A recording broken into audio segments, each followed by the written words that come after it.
June 12, 1993. The truth and exactly what happened on that day took 31 years to crawl out of a very evil dictator called Babangida.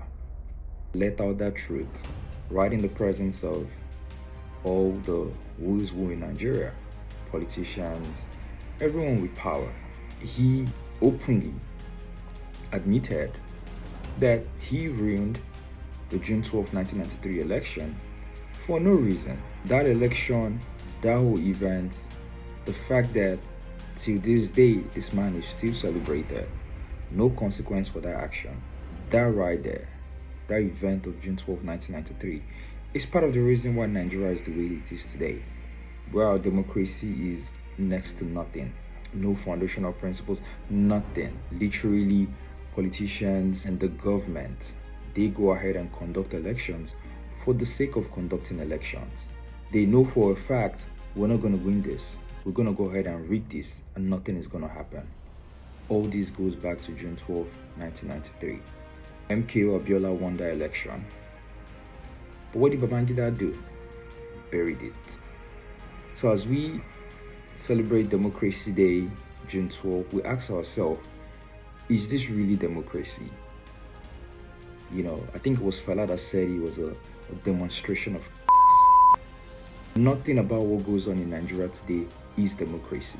Nothing about it. There's nothing about it. The last election, it was not a democratically conducted election. It was just a ceremony.